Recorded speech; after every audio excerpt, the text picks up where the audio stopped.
بینەرانی عزیز کورتێک لە هەواڵ و زانیاریە گرنگەکانی ڕۆژتان پێشکەش دەکەین. پەرلەمانتارێکی کۆمەڵی ئیسلامی کوردستان ڕای دەگەیەنێت. وەرگرتنی باجی زیادەی سەرکارتی باڵانسی ئاسیا و زێن و کۆڕەکی هێڵەکانی ئینتەرنێت نایاساییە و نابێت کۆمپانیاکان ئەو زیادەیە وەربگرن. ئەحمەدی حاجی ڕەشید پەرلەمانتاری کۆمەڵ لە ئەنجومەنی نوێنەرانی عێراق ئاشکرای دەکات ئەو باجەی خراوەتە سەرکارتی مۆبایل و ئینتەرنێت و تکتی فڕۆکە نایاساییە و لە چوارچێوەی یاسای گشتی ساڵانی پێشووەوە دانراوە. لە ئێستادا کە یاسای بوجە هەموار نەکراوەتەوە و یاسای ساڵی 2019 کۆتایی پێهاتووە، هەر بۆیە دەبێت حکوومەت و کۆمپانیا پەیوەندیدارەکان ئەو زیادەیە وەرنەگرن. کارتەکانی ئینتەرنێت و کارتەکانی باڵانسی هێڵەکانی پەیوەندیکردنی وەک ئاسیا و کۆڕەک و زێن کە کارتێکی 5,000 بە 6,250 دینار دەفرۆشرێت، لە ئێستادا بەپی یاسا وەرگرتنی ئەو زیادەیە نایاساییە و نابێت کۆمپانیاکان ئەو زیادەیە وەربگرن. ئەحمەدی حاجی ڕەشیدەوەشی خستە ڕوو لیژنەی دارایی لە ئەنجومەنی نوێنەرانی عێراقیش لەو بابەتە ئاگادار کردووەتەوە.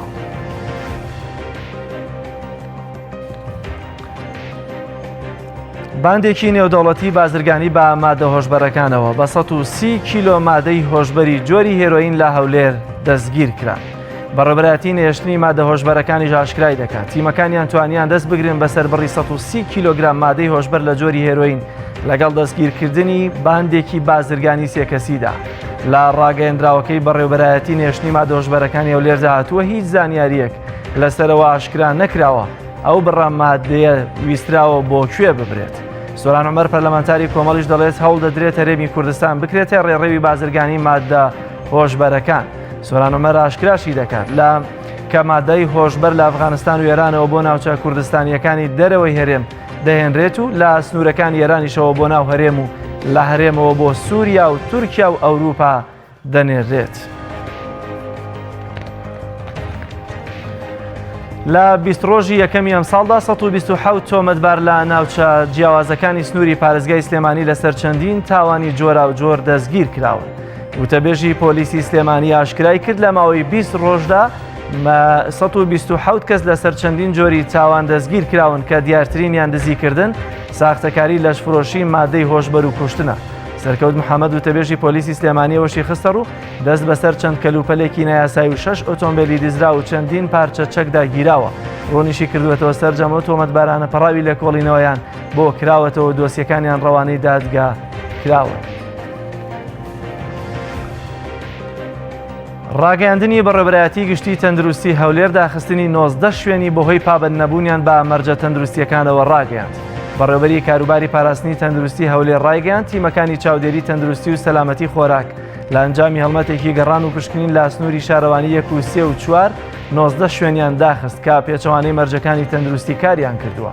دکتۆر سەرهەنگ جەلال بەڕێوەبەری کاروباری پاراستنی تەندروستی هەولێر ئاشکرای کردووە 2 سەمونخانە و 1 نانەواخانە و 3 خواردنگە و 5 ئارایشتگا و 1 مەساج و 1 کۆگای خواردن و 2 چایخانە و 4 سەرتاشخانەیان بەهۆی پابەند نەبوون بە مەرج و ڕێنمایە تەندروستیەکانەوە داخستووە. لە ماوەی 2 ڕۆژدا لە پارێزگاکانی خوارووی عێراق نزیکەی 150 کەس لە خۆپیشاندەرەکان کوژران و بریندار بوون. بەپێی ئامارێکی کۆمسیۆنی مافەکانی مرۆڤ لە عێراق و لەو 2 ڕۆژەدا 10 کەس لە بەغدا و پارێزگاکانی دیکە کوژران و 130 کەسی دیکەش بریندار بوون. ڕوونیشی کردووەتەوە کە زۆربەی قوربانیەکان لە بەغدان کە 4 کوژرا و 85 بریندار بوون. ئەمە جگە لە دەست بەسەرکردنی 36 کەسی دیکە. لە بەسڕەش 3 خۆپیشاندەر کوژران و یەکێکی دیکەش بریندار بووە. هاوکات 2 خۆپیشاندەریش لە کەربەلا کوژراون و 18 دیکەش بریندار کراون. کۆمسیۆنی مافەکانی مرۆڤەوەشی خستە ڕوو کە قوربانیەکانی دیکەش لە پارێزگاکانی دیالە و زیقار بوون. لە مانگی تشرینی یەکەمی ڕابردووەوە تا ئێستا زیاتر لە 600 خۆپیشاندەر بەدەستی هێزانیەکانی عێراق کوژراون و هەزارانی دیکەش بریندار بوون.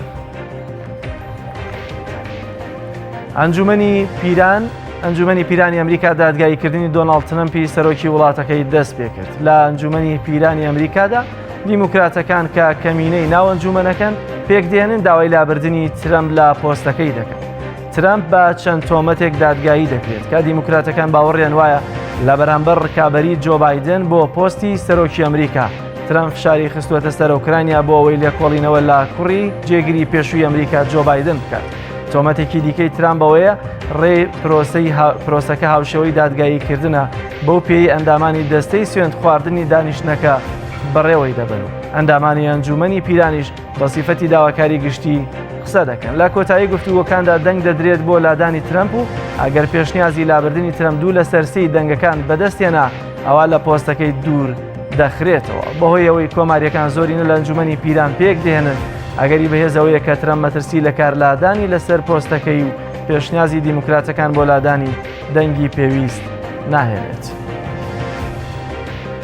بەهۆی کەمی داهاتەوە کۆمپانیای ئینستاگرام بڕیاری داوە ئایکۆنی IGTV لە ڕووکاری سەرەکی ئەپەکەیدا بەسڕێتەوە. بڕیاری سنڕینەوەی ئەو ئایکۆنە لە کاتێکدایە کە لە ماوەی ساڵ و نیوێک بەردەستبوونی خزمەتگوزاریەکەدا تەنیا 7 ملیۆن جار دابەزێنراوە لە کاتێکدا ژمارەی بەکارهێنەرانی ئینستاگرام ملیارێکی تێپەڕاندووە.